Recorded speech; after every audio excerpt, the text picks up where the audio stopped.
Hello दोस्तों, नमस्कार। आपका डीपीएस न्यूज चैनल में स्वागत है। आज 8 अप्रैल दिन मंगलवार है। 8 अप्रैल से जुड़ी बड़ी खबरों को बिना देरी करते आइए फटाफट देख लेते हैं। सोमवार को सेंसेक्स 2226.79 अंक गिरकर 73,137.90 पर बंद हुआ, जबकि निफ्टी 742.85 अंक गिरकर 22,161.60 पर बंद हुआ। इसी के साथ ही आइए आज की अगली खबर पर नजर डालते हैं। सरकार ने एलपीजी गैस सिलेंडर की कीमतों में इजाफे का ऐलान किया है। इस वृद्धि के साथ सामान्य उपभोक्ताओं के लिए 14.2 किलोग्राम वाले एलपीजी सिलेंडर की कीमत 803 रुपए से बढ़कर 853 रुपए हो जाएगी। उज्ज्वला योजना के तहत उपभोक्ताओं के लिए 14.2 किलोग्राम वाला सिलेंडर 553 रुपए में उपलब्ध होगा। इसके साथ ही सरकार ने सोमवार को पेट्रोल और डीजल पर उत्पाद शुल्क में 2 रुपए प्रति लीटर की बढ़ोतरी कर दी। राहत की बात यह है कि उत्पाद शुल्क के बढ़ने से आम जनता पर कोई अतिरिक्त बोझ नहीं पड़ेगा। यह फैसला वैश्विक तेल कीमतों में जारी उतार चढ़ाव और ट्रंप प्रशासन की ओर से जवाबी टैरिफ के ऐलान के बीच लिया गया है। पेट्रोल डीजल की नई कीमतें 8 अप्रैल से लागू होंगी। रिजर्व बैंक ने सोमवार को 2 महीने के अंतराल पर होने वाली मौद्रिक नीति समिति की बैठक शुरू की। महंगाई के मोर्चे पर नरमी को देखते हुए एमपीसी के ब्याज दरों में 25 आधार अंकों की कटौती की उम्मीद है। अमेरिकी राष्ट्रपति डोनाल्ड ट्रंप की ओर से जवाबी टैरिफ लगाए जाने के बाद वैश्विक अर्थव्यवस्था के सामने गंभीर चुनौतियां पैदा हो गई हैं और ताजा वैश्विक हालात के बीच एमपीसी की ओर से वृद्धि को प्रोत्साहन करने वाला निर्णय भी लिए जाने की जरूरत है। इसी के साथ ही आइए आज की और बड़ी खबरों पर नजर डालते हैं। भारत में 39% से अधिक खाते महिलाओं के नाम। बचत में भागीदारी भी सबसे अधिक उन्हीं की। सांख्यिकी और कार्यक्रम कार्यान्वयन मंत्रालय की भारत में महिला और पुरुष 2024 चयनित संकेतक और तथ्य शीर्षक से प्रकाशित 26वीं रिपोर्ट में बताया गया कि भारत में 39% से अधिक बैंक खाते महिलाओं के नाम पर। इसके साथ ही हर 2 में से 1 खाता ग्रामीण महिला का।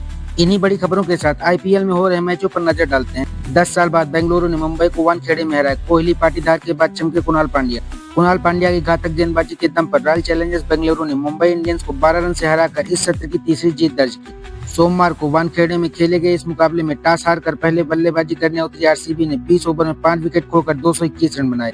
जवाब में मुंबई ने 2.5 ओवर में 9 विकेट खोकर सिर्फ 2 रन ही बना सकी। 2015 के बाद यह आरसीबी की इस मैदान पर मुंबई के खिलाफ पहली जीत है। वहीं वानखेड़े में मुंबई के खिलाफ आईपीएल इतिहास की यह उनकी चौथी जीत है। इसी के साथ ही रॉयल चैलेंजर्स बेंगलुरु और भारत के अनुभवी बल्लेबाज विराट कोहली ने मुंबई इंडियंस के खिलाफ आईपीएल 2025 के मुकाबले के दौरान एक खास उपलब्धि अपने नाम कर ली है। विराट कोहली टी20 क्रिकेट में 13,000 रन पूरे करने वाले पहले भारतीय बल्लेबाज बन गए। वह दुनिया के 5वें ऐसे बल्लेबाज है जिन्होंने खेल के छोटे प्रारूप में इतने रन बनाए हैं। सीमा हैदर ने कहा कि गुलाम हैदर कह रहा है कि वह भारत में घुसकर मुझे, मेरे पति सचिन जी और भाई एपी सिंह को मारेगा। वो ये न समझे कि मैं वहां नहीं आ सकता। हाल ही में 5वें बच्चे की मां बनी पाकिस्तान से आई सीमा हैदर ने यूपी के मुख्यमंत्री योगी आदित्यनाथ और केंद्र सरकार से सुरक्षा की मांग की है। दरअसल सीमा हैदर का कहना है कि उनका पहला पति गुलाम हैदर उनको, उनके पति और भाई एपी सिंह को लगातार धमकियां दे रहा है और मुझे इससे डर लगता है। इसी के साथ ही आइए आज की अगली खबर पर नजर डालते हैं। मेरठ के सौरभ हत्याकांड का आरोपी मुस्कान रस्तोगी का प्रेगनेंसी टेस्ट पॉजिटिव आया है। बता दें कि रविवार को उसकी तबीयत बिगड़ी थी। मुस्कान को जेल में कई बार उल्टी भी हुई थी। मुस्कान में प्रेगनेंसी के लक्षण दिखाई दिए थे। इसके बाद जेल प्रशासन ने मुस्कान के मेडिकल चेकअप के लिए डॉक्टर को पत्र लिखा था। प्यारेलाल जिला अस्पताल की स्त्री और प्रसूत रोग विशेषज्ञ डॉक्टर जेल में आकर मुस्कान का गायनिक टेस्ट किया था। इसकी रिपोर्ट आने के बाद साफ हो गया कि मुस्कान पेट से। इस खबर के सामने आने के बाद पुलिस की जांच में एक सवाल यह भी शामिल हो जाता है कि आखिर मुस्कान के गर्भ में किसका बच्चा है, क्योंकि पति सौरभ राजपूत करीब 2 साल बाद लंदन से लौटा था और इस बीच साहिल शुक्ला और मुस्कान के बीच पहले से संबंध। अटकलें लगाई जा रही हैं कि तलाक के बाद क्रिकेटर युजवेंद्र चहल आरजे महवज के साथ रिश्ते में है, लेकिन आरजे महवज के एक बयान ने कई सवाल पैदा कर दिए हैं। महवज ने युवा podcast the good girl show से बातचीत के दौरान बताया कि फिलहाल किसी भी तरह के रिश्ते में नहीं है। महवज ने कहा, मैं अभी अकेली हूँ। उन्होंने कहा उन्हें शादी का विचार बहुत मुश्किल लगता है। महवज के मुताबिक वह अचानक किसी को डेट नहीं करती, वह सिर्फ उसे ही डेट करती है जिसके बारे में उन्हें लगता है कि वह उनके साथ सीरियस रहेगा। महवज ने कहा, धूम फिल्म में अली की तरह मैं बच्चों और अपने भविष्य को देखने लगती हूँ। उन्होंने हंसते हुए ये बातें कही। मुंबई आतंकवादी हमले के आरोपी आतंकी तहव्वुर राणा के भारत प्रत्यार्पण का रास्ता साफ हो गया है। अमेरिकी सुप्रीम कोर्ट ने मुंबई आतंकी हमले के आरोपी तहव्वुर राणा की भारत प्रत्यार्पण पर रोक लगाने की मांग वाली याचिका को खारिज कर दिया। सुप्रीम कोर्ट के इस फैसले के बाद तहव्वुर को भारत लाने की राह आसान हो गई। पाकिस्तानी मूल के 64 वर्षीय कनाडाई नागरिक तहव्वुर राणा फिलहाल लॉस एंजलिस के मेट्रोपॉलिटन डिटेंशन सेंटर में बंद है और भारत प्रत्यार्पण रुकवाने के पैंतरे आजमा रहा है। विदेशी चंदे को लेकर सरकार का बड़ा फैसला। दान की राशि को 4 साल में करना होगा खर्च। गृह मंत्रालय की ओर से जारी अधिसूचना के मुताबिक अब विदेशी अंशदान विनियमन अधिनियम की पूर्व अनुमत श्रेणी के तहत विदेश से चंदा लेने वाले किसी भी व्यक्ति को इसे 4 वर्ष के भीतर खर्च करना होगा। 69,000 शिक्षक भर्ती में नियुक्ति की मांग कर रहे आरक्षित वर्ग के अभ्यर्थियों को धरना सोमवार को भी इको गार्डन में जारी रहा। 40 डिग्री सेल्सियस तापमान के बीच अभ्यर्थी अपनी मांग पर अड़े हुए हैं। वहीं सुप्रीम कोर्ट में इस मामले में सुनवाई मंगलवार 8 अप्रैल को होगी। धरना दे रहे अभ्यर्थियों ने मांग की कि सरकार सुप्रीम कोर्ट में अभ्यर्थियों का पक्ष रखे।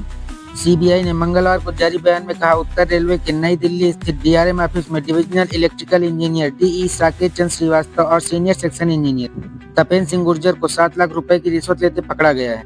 इन दोनों के अलावा दिल्ली की कंपनी वत्सल इन्फोटेक प्राइवेट लिमिटेड से जुड़े गौतम चावला को भी गिरफ्तार किया गया है।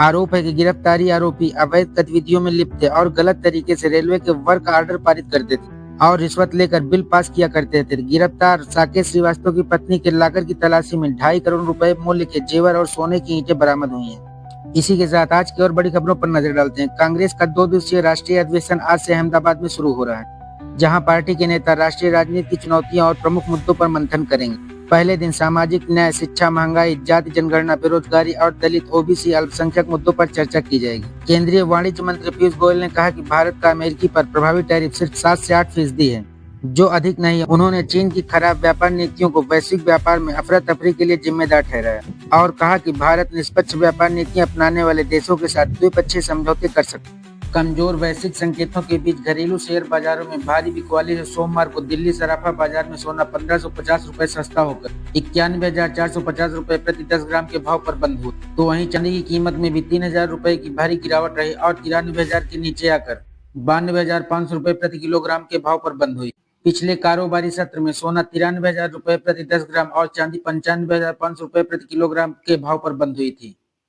ऐसे ही बड़ी खबरों के लिए चैनल को लाइक और सब्सक्राइब जरूर कर लें, जिससे कि आपको डेली का न्यूज अपडेट मिलता रहे। आपका दिन शुभ हो। धन्यवाद।